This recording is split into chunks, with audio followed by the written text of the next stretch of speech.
Parliament by His Excellency the President Akufo-Addo in accordance with Article 6.7 of the 1992 Constitution, and he has just finished with the ceremonial part of this event and has just stepped into the makeshift chamber of Parliament.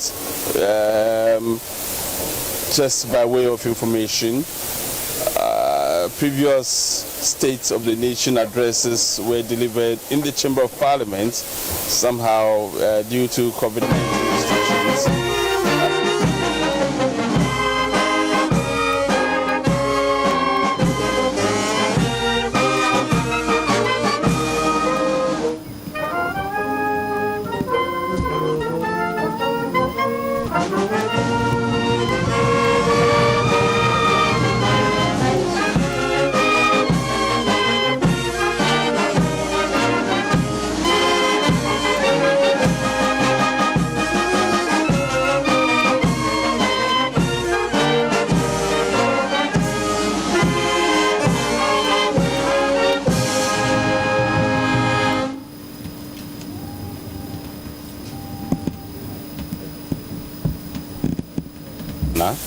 And the President will now take his seat.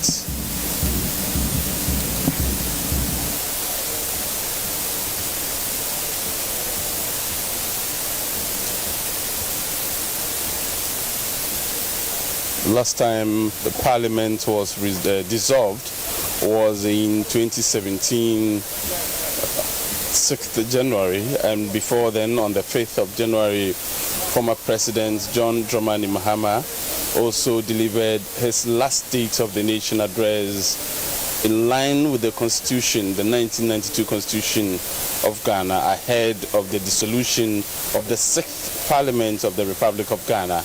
And today we are witnessing a similar event here where the President will deliver his last State of the Nation address for his first term in office, as preparations are made to dissolve the 7th Parliament and to inaugurate the 8th Parliament of the Republic of Ghana.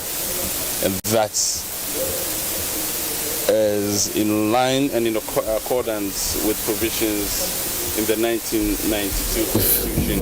Mrs. Rebecca Akufo-Addo. Honorable members, other honorable guests, honored guests include His Excellency, the Vice President of the Republic, Dr. Mahamudu Bawumia, and his wife, Mrs. Samira Bawumia. His Lordship, the Chief Justice, Justice Enini Yeboah, Chief Justice of the Republic, and other justices of the Superior Courts of Ghana. Madam Phyllis Ofori, spouse of the Chief Justice. Other honored guests include the former President of the Republic, His Excellency John Ajikun Kufuor, Nana Otuo Selebo II, Omahine of Dwabi, Chairman of the Council of State, and members of the Council of State. Chief of Staff at the Presidency, Mrs. Akosia Frima Osei Opare, Honorable. Senior Minister Honorable Yao Osafo Mafo, Honorable Hackman Owusu Ajiman, Member of the Parliamentary Service Board, spouse of former Vice President Hadia Ramatu Mahama, the Dean and members of the Diplomatic Corps, traditional and religious leaders, distinguished members. We also have leaders of political parties, the Honorable Freddie Blay, Chairman of the NPP, Mr. John Buedu, General Secretary of the NPP, eminent citizens of our country. We welcome all of you. And now, I respectfully invite the President of the Republic, Nana Addo, Dankwa Akufo-Addo, to deliver his message on the state of the nation. Your Excellency, you may please address the nation.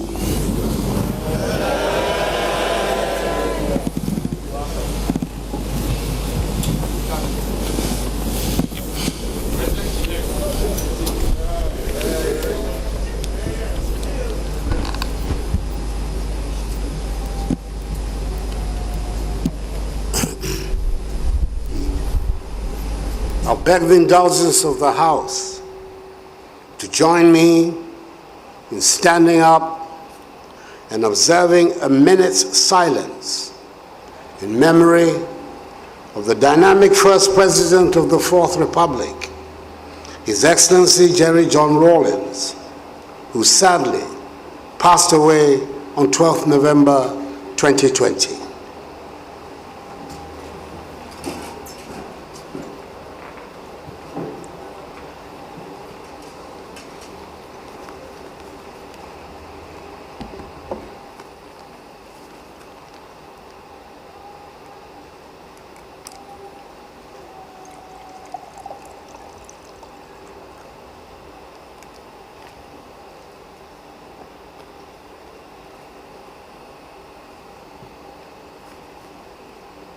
May his soul rest in perfect peace in the bosom of the Lord until the last day of the resurrection, when we shall all meet again. Amen.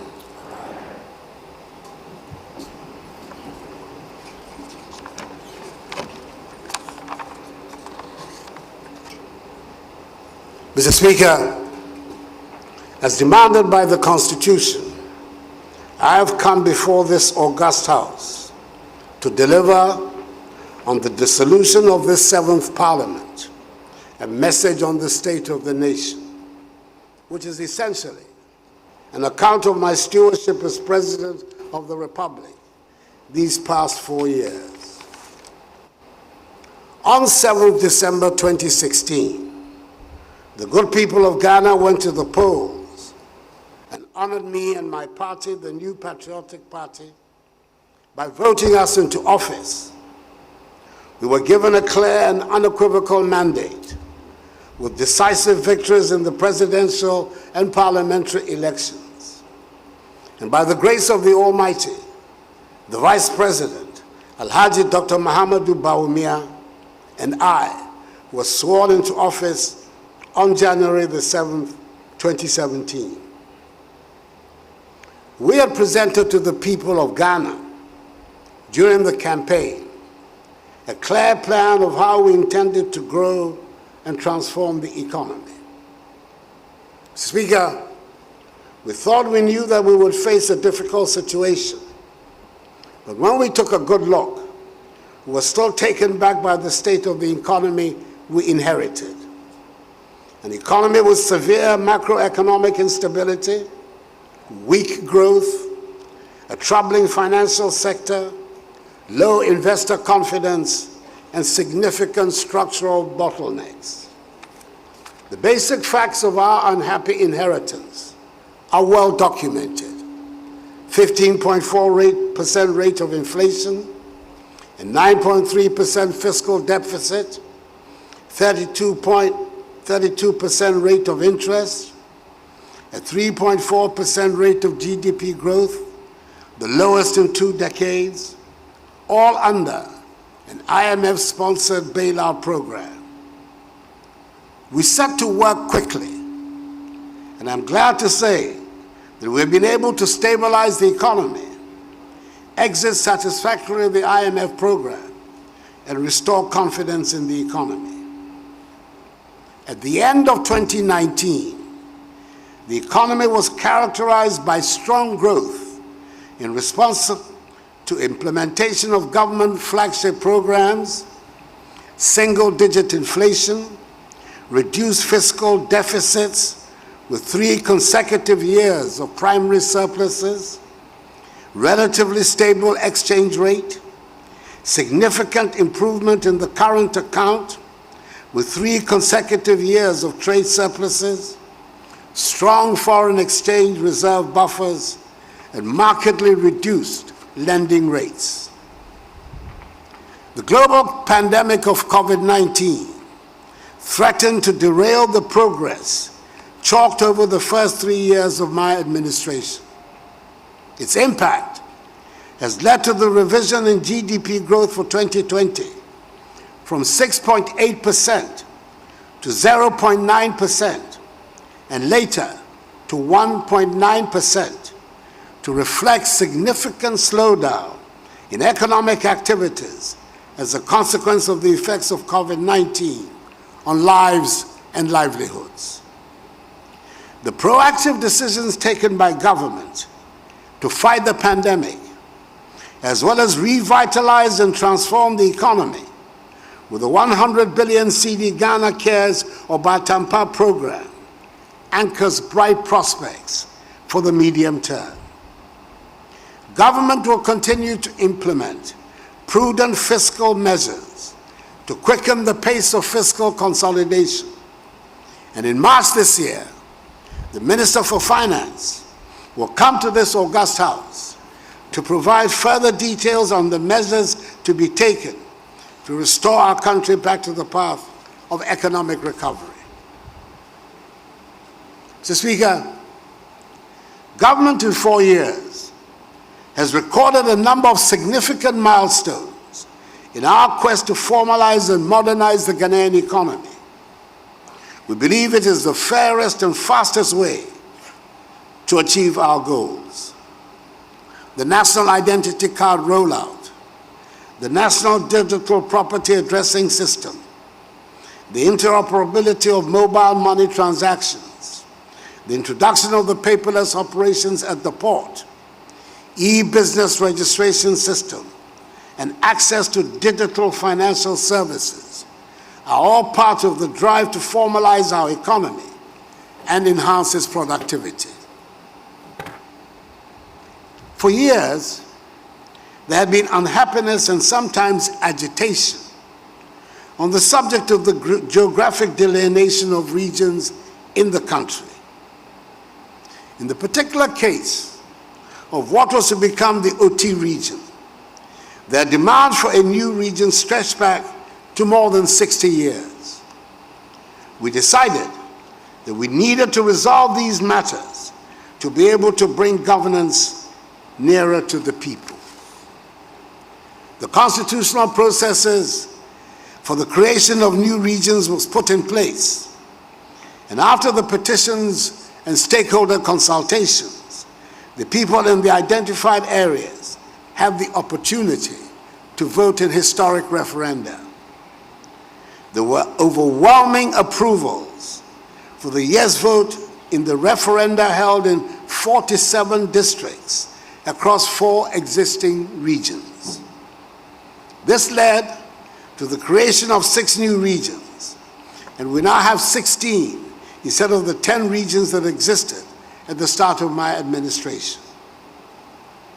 4 years ago, it sounded recklessly optimistic, but free SHS and free TVED are now entrenched parts of our educational setup.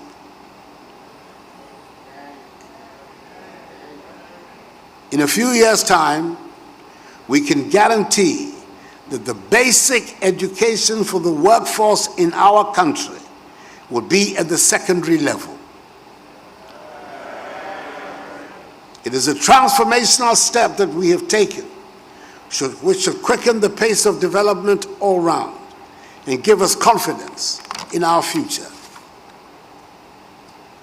In 2017, it appeared to some like the same old refrain when we said farmers and agriculture would get the highest priority. But we can see the difference it makes when a government treats farmers with respect and spends resources and expertise on agriculture. We have seen the dramatic turnaround of our agricultural fortunes due to the progressive policies that have improved the living standards of farmers in the country. The excellently executed policy for planting for food and jobs has laid the foundation for the agricultural transformation of our country. We are able to say that our country is now a net exporter of food, and we no longer have to import basic foods like plantain and tomatoes. Mr. Speaker, Ghana rice is the preferred choice in an increasing number of our homes as the growing, processing, and packaging of rice become a more established and attractive industry. During this COVID crisis, we have mercifully been spared the specter of food shortages. On the contrary, thanks to planting for food and jobs, food has been in abundance in our markets across the country. Throughout the ages, food processing has provided the takeoff point for the industrialization of many nations. We are taking that lesson to heart as we pursue the goal to industrialize, modernize, and create jobs for the young people of our nation. The One District, One Factory program is part of the anchor on which we are building the comprehensive industrialization of our country. Much of the work has now been done to put in place the framework for the rapid implementation of projects. The factories that are currently in place and in production reflect the underlying principle of the program, which is the equitable distribution of development projects around the country. The prospects of our becoming the automobile hub in West Africa are growing stronger every day, with the investments being made in the country by global manufacturing giants in the automobile industry. Mr. Speaker, probably the most difficult problem the government met on coming into office was the state of the banking and financial sector.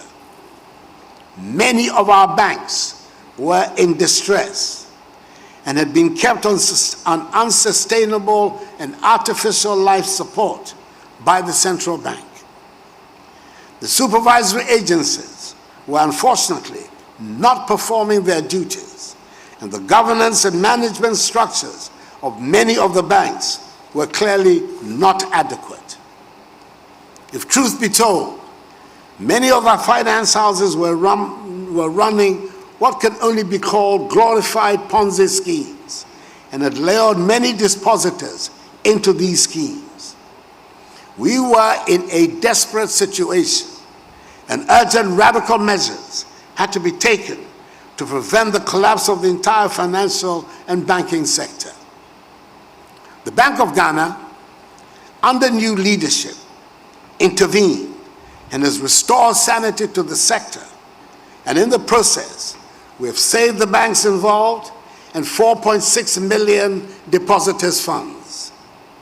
The government has had to find some 21 billion cedis to fund the cleaning up exercise.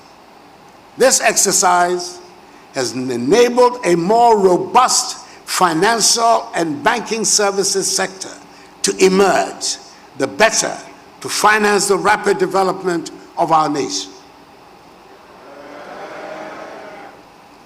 Mr. Speaker, there are painful lessons that we all have to imbibe from this debacle. There is no question but that many people got attracted to the unsustainable high interest rates that some of these financial houses were offering. In all financial dealings, we have to accept what the experts tell us, that whenever whatever on offer sounds too good to be true, it invariably ends up being untrue and unsustainable.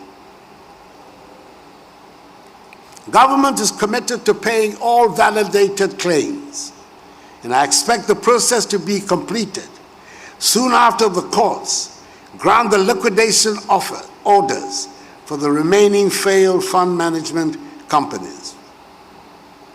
Mr. Speaker, since my assumption of office has increased annually the budgetary allocations to all the accountability institutions of state, including Parliament and the judiciary, with the latter, for example, being the beneficiary of 90 newly constructed courts across the country. Our security agencies have been equipped with more personnel and the requisite tools needed to maintain law and order, as well as protect the territorial integrity of our borders. At the 81st Cabinet meeting, the decision was taken to exclude the security services, that is the police service, immigration service, fire service, prison service, as well as other security and intelligence agencies, just like the armed forces, from the unification of pension schemes. In other words, all the security agencies will continue to enjoy benefits under the Cap 30 pension scheme.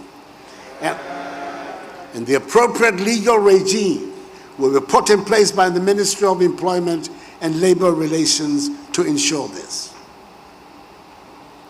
Mr. Speaker, I'm pleased to report that our undertaking to bring peace to Dagbon has been successful. For decades, this ancient and proud kingdom had been bedeviled with conflict.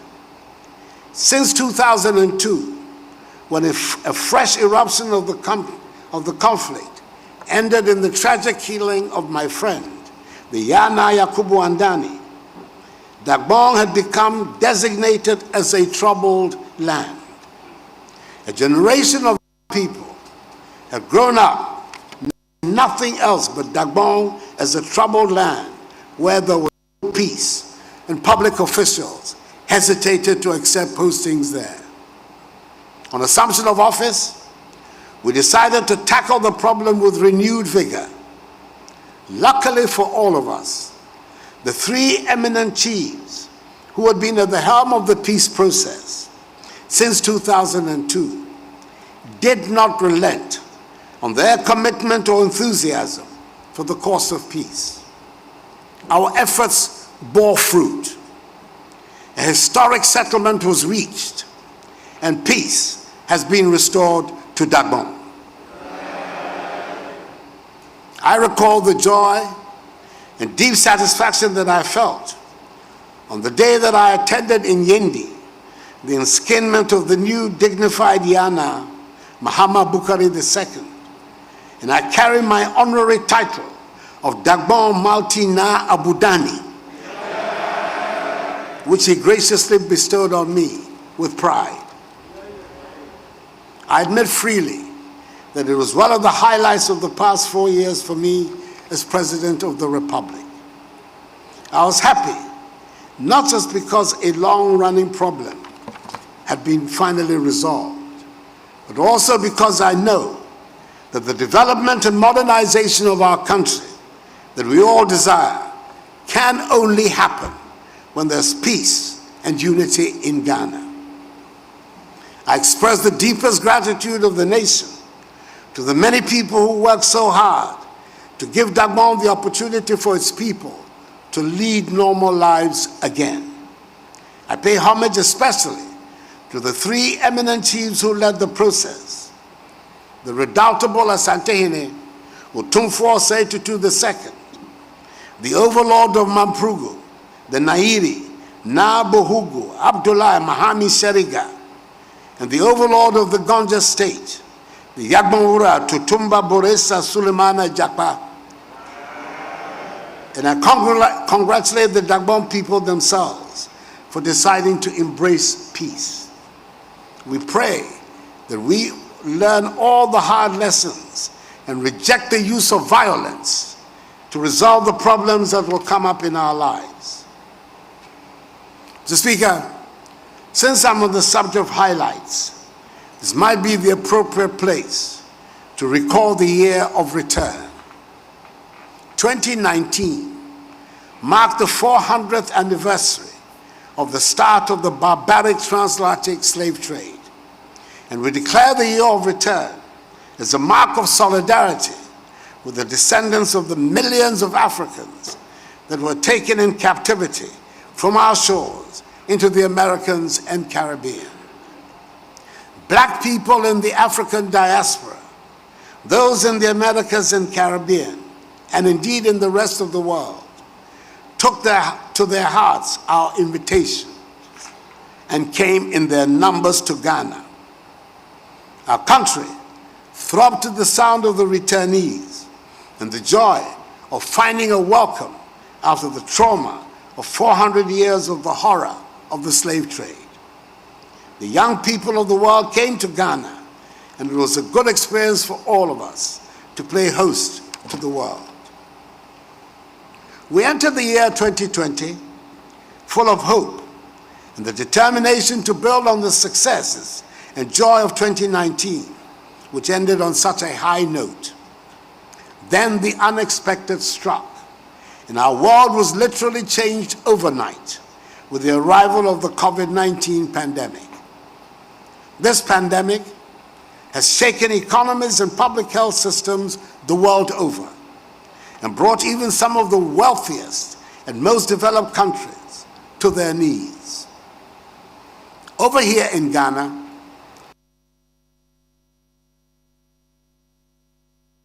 has been and will continue to be the health and safety of our citizens. We pioneered life-saving innovations that the WHO has since sought to replicate elsewhere. Our success thus far is a testament to the tireless work of our researchers, scientists, advisors, public health managers, frontline care workers, hospital staff, contact tracers, and so many others who have dedicated themselves to the fight to keep Ghanaians safe. Our nation is deeply indebted to our shores. Government has succeeded in restoring the highly indebted National Health Insurance Scheme, inherited in January 2017, back to rude health. Some 95,000 health workers were recruited into the public health sector, and we ensured that each constituency now has a well-equipped, functioning ambulance. COVID-19 has presented us with the opportunity to resolve some long-standing problems in the health sector.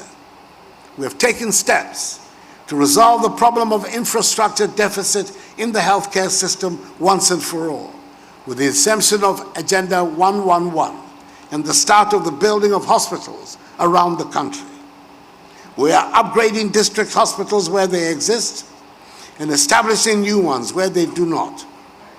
We're also investing in our next generation of Ghanaian doctors and nurses. Throughout the period, I have tried to keep the Ghanaian people informed with regular broadcasts so we all know what is going on. This has led to the phrase fellow Ghanaians attaining a new status, as Ghanaians brought their famed ingenuity to find relief in the doom of the devastation being wreaked by the pandemic. Our artists and designers have brought their expertise to bring unexpected relief. We're wearing the fellow Ghanaians and this too shall pass fabric with pride and the knowledge that we're able to find something positive out of the darkest events. I've had a team of dedicated Ghanaian professionals formed into a task force who have been advising me throughout the crisis, and I'm extremely appreciative of them and all those who have risen to the occasion and helped us to cope with the crisis. I'm using this opportunity to again remind all of us that the pandemic is still with us, and we have to maintain the protocols to keep us safe. Mr. Speaker, these past 4 years, it has been a joy and a great privilege to serve our nation as president. There were many moments of great satisfaction, some moments of frustration, and some moments of disappointment. That is not saying anything special. That is life, and I did not expect that everything the government tries to do would have universal acceptance. There is one subject, though, which I believe we, the people, need to have an open conversation, and that is the phenomenon of galamsey. Should we allow or not allow galamsey?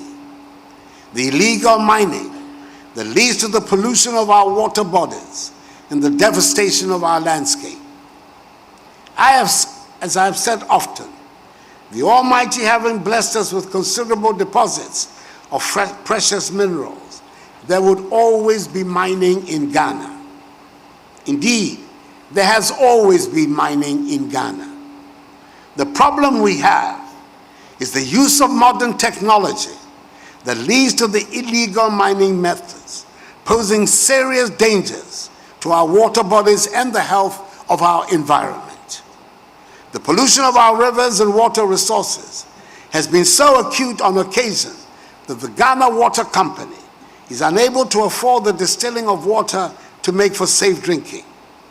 We have to talk about galamsey. We who are leaders owe it to the country to take the subject out of the party political arena and have an honest conversation about this menace to our future. Mr. Speaker, by dint of hard work, we have ensured that presently our country's reputation amongst the Community of Nations is high. For the first time in our history, Ghana has been honored by her peers with the privilege of playing host to a Pan-African institution, the Secretariat of the African Continental Free Trade Area, AFCFTA, one of the most momentous developments in the modern history of our continent. I've also been honored to follow in the footsteps of my predecessor presidents, specifically their excellencies Jerry John Rawlings, John Agyekum Kufuor, and John Dramani Mahama, with my appointment as chairperson of the Authority of Heads of State and Government of the Economic Community of West African States, ECOWAS. I'm aware of the enormity of the task ahead, and I assure the community that I'll discharge my duties to the best of my abilities. Mr. Speaker, I would like to say a special thank you to the members of this august House, to the members of this 7th Parliament in our 4th Republic. I speak as someone who has served 3 terms in this House, and I can safely say that this 7th Parliament has been the busiest ever and arguably the most productive in the history of our country. You have passed almost 50 pieces of legislative instruments. The acts have been wide-ranging in scope and reach. We finally have the Right to Information Act. We have an Office of Special Prosecutor Act. The Ghana Integrated Aluminum Development Corporation Act. The Ghana Integrated Iron and Steel Development Act. The Witness Protection Act. The Lands Act. The Historic Private Members Bill, and lots more. In many ways, you have helped transform Ghana, and you have every right collectively to be proud of the work you have done. Mr. Speaker, the next Parliament is not going to be anything like this one that ends today. I do not suggest that the House might not be as busy but the sitting arrangements, the source and decibel levels of sound from the House would certainly be different. The good people of Ghana have spoken and given Parliament an almost equal strength on both sides of the House. We have no choice but to work with the consequences of the desires of the people. The House would have to be more accommodating of each other's views and probably devise new ways of conducting its affairs in the interest of the good governance of our people. I am thankful to the Ghanaian people and to the Almighty that I have been given a clear mandate to govern the country for 4 more years, and thereby given the opportunity to complete tasks, consolidate some of the far-reaching measures we have introduced, and initiate further changes and adjustments to policies and practices. The Constitution demands that we go to the people after 4 years to ask for a mandate, and we must listen to the voice of the people. I said during the election campaign, and it is my firm and passionate view, that I should only be president in a fairly conducted election, which I believe in all sincerity the election of 7th December was. I recognize that my main opponent in the election, the former President John Dramani Mahama, has gone to the Supreme Court to seek its intervention and grant reliefs that he believes were compromised in the conduct of the elections. It is good for the nation that in the end he chose the legal path, instead of the pockets of violence that have attended the rejection of the results by his party in the period after the elections.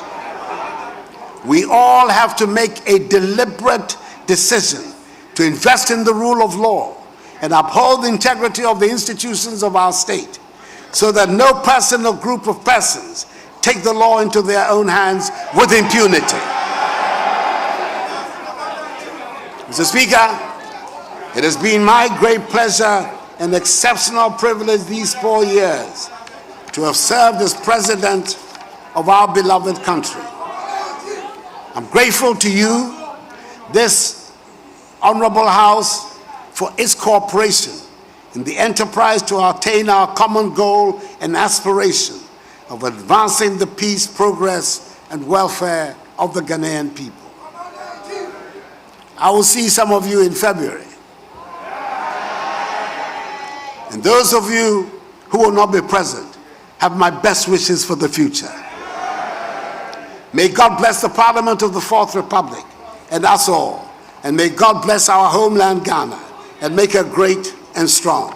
I thank you for your attention.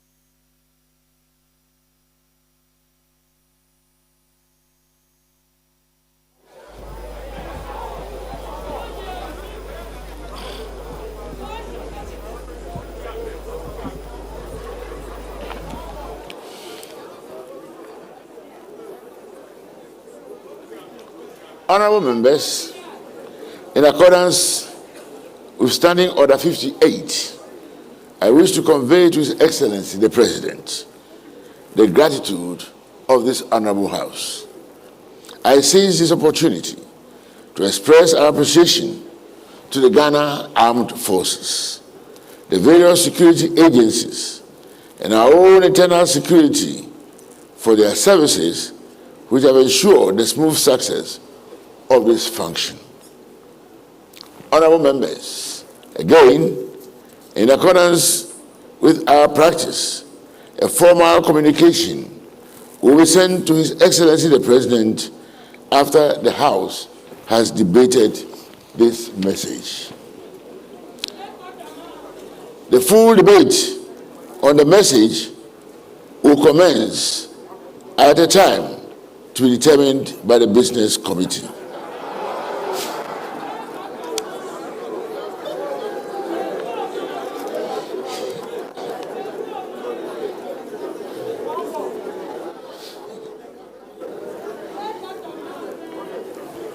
Honorable Majority Leader, if I may ask for any indication at this time.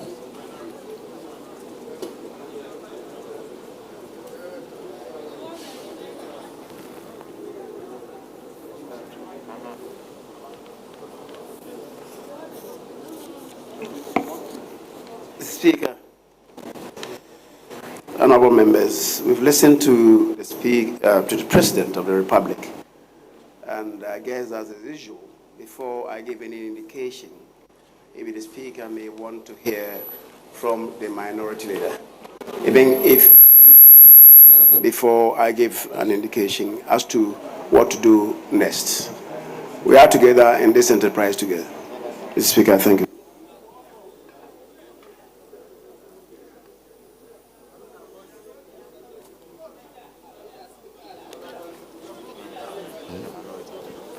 Honorable Minority Leader.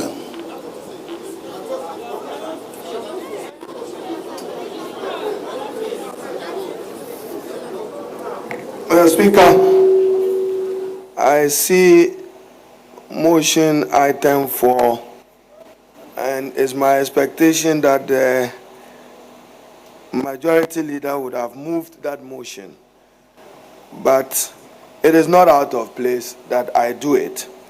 That this Honorable House thanks His Excellency the President for the message on the state of the nation. We will do so, Mr. Speaker, as you rightly pointed out, but to remind the President that Parliament is not almost in the 8th Parliament. The numbers we are certain, if the Chima is added, we would have a majority. Mr. Speaker, we leave our fractured democracy in your hands. Conspicuously lost in your speech is the loss of lives in Techima and other parts of Ghana.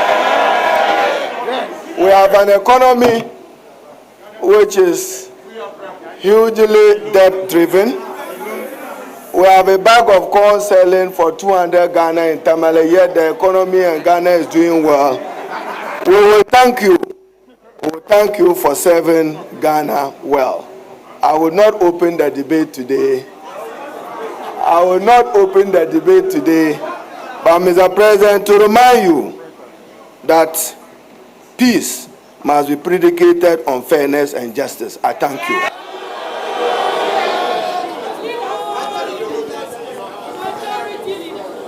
Honorable Minority Leader, did I respectfully hear you seconding a motion for adjournment?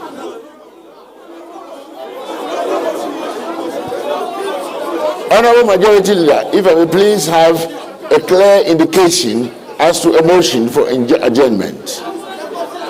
Order, honorable members. Speaker, as has been advertised on the order paper, what you are required to do is to move a motion, and the motion is to be moved by the Majority Leader, to be seconded by the Minority Leader.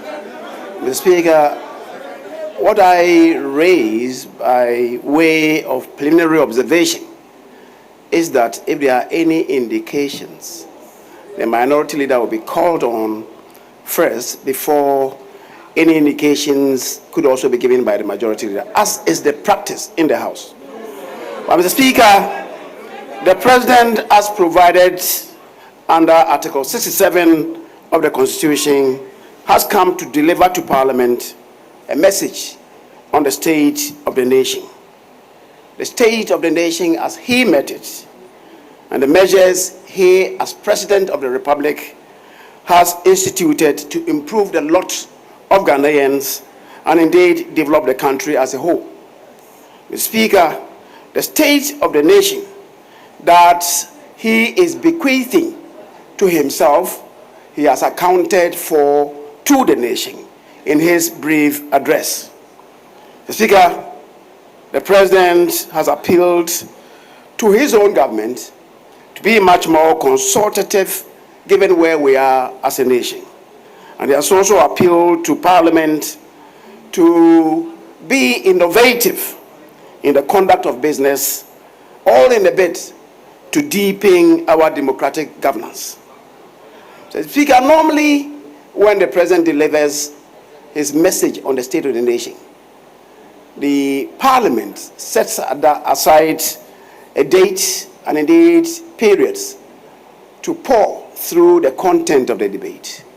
Now, given where we are, the last State of the Nation address given by the President at the dusk of his own life and at the dusk of Parliament's life, there's virtually no space to debate the content of that message. Perhaps, to be innovative, we should devise a scheme to interrogate the content. But for now, no such message has been debated in the House. Mr. Speaker, for those of them who decide to be very speculative and live in a dream world, reality check would show where we are as a nation. Mr. Speaker, people should be woken up from their dreamland. But we are not there yet. In the scheme of Parliament arrangement, there's no hung Parliament. There's no hung Parliament in Ghana. There is always a majority caucus. By all rules, there are only two caucuses in the House: majority, minority. Wherever the pendulum swings,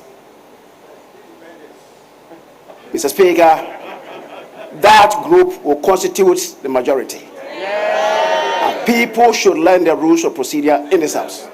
Mr. Speaker, accordingly, I want to move that this Honorable House thanks the President for the message on the state of the nation which he has delivered to the House this day, Tuesday, the 5th of January, 2021. I so move. The Speaker. Honorable Minority Leader, please. Mr. Speaker.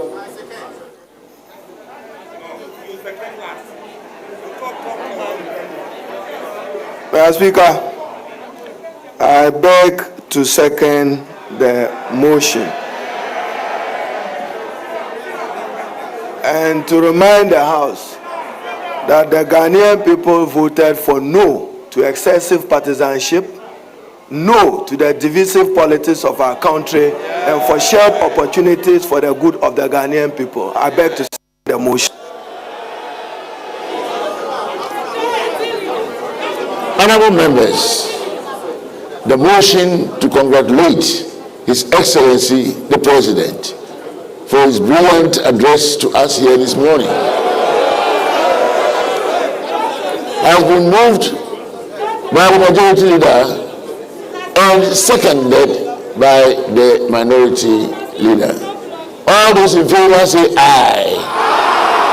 Those against say no. The ayes have it. Honorable Majority Leader, any further indication at this time? Speaker, having listened to the President of the Republic, and as usual, and as dictated by convention and practices of this House, Speaker, you may adjourn proceedings for the day. Thank you. Thank you very much, Honorable Majority Leader. Yes, Honorable Minority Leader. Speaker, we are in your good hands. Thank you. The motion for adjournment has been moved and duly seconded. All those in favor say aye. Those against say no. The ayes have it.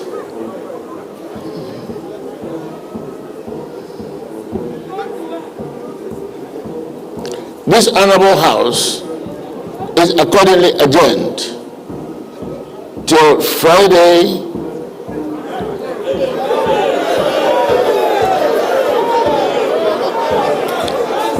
till tomorrow, 10 o'clock in the forenoon.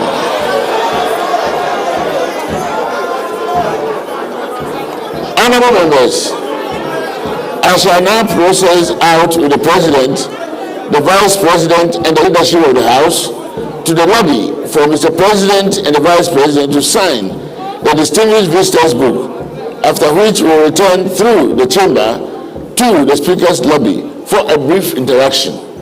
Meanwhile, honorable members and our invited guests are entreated to kindly remain by your seats during the process.